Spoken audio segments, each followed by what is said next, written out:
Hatua ya serikali ya Kenya Kwanza kumwondoa seneta wa kaunti ya Kakamega Boni Khalwale kama kiranja wa wengi katika bunge la seneti imepokelewa kwa hisia chungu nzima. Hii ni siku chache tu baada ya chaguzi ndogo ambapo Khalwale alionekana akiwapigia debe wagombea haswa kutoka upinzani. Wapo wanaosema kuwa huenda seneta huyo aliendolewa kutoka wadhifa huo kwa kupinga serikali na kutosifia utendakazi wake. Wana criticize serikali, kusema mambo ya serikali nafanya ambayo haifai kufanya.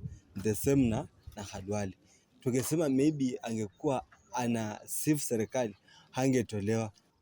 Huku wafuasi wake wakisema kuwa haikuwa haki. Haikuwa haki, ni mambo na siasa, kwamba uko upande gani? Uko upande wa serikali ama uko against serikali? Hatua hii imezidi kupandisha joto la kisiasa katika eneo pana la magharibi ya Kenya. Wengine wakihusisha swala hili na spika wa bunge la kitaifa Moses Wetangula. To encourage the current National Assembly Speaker to have that grassroots support following the loss of an MCA in his ward.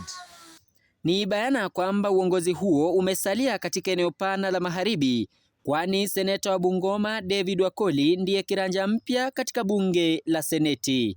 Wengi wakitoa maoni yao kuhusiana na hilo. Sidhani kama itachangia kitu kwa kuwa that's what we call tokenism. You remove one from the same region, then you replace him with another person. Kenya ya Kakamega na Bungoma zote ziko Kenya. Hata wangechukua wapatie mtu wa Kisii ama wapi. Shida tu ni wanapatia ule mtu mwenye anasifu serikali. Daktari Boni Khalwale akisalia bila wadhifa katika bunge la seneti. Huenda hatua hii ikabadili msimamo wake wa kisiasa. Nikiripotia runinga ya Kibu, jina langu ni Jackson Simadoi.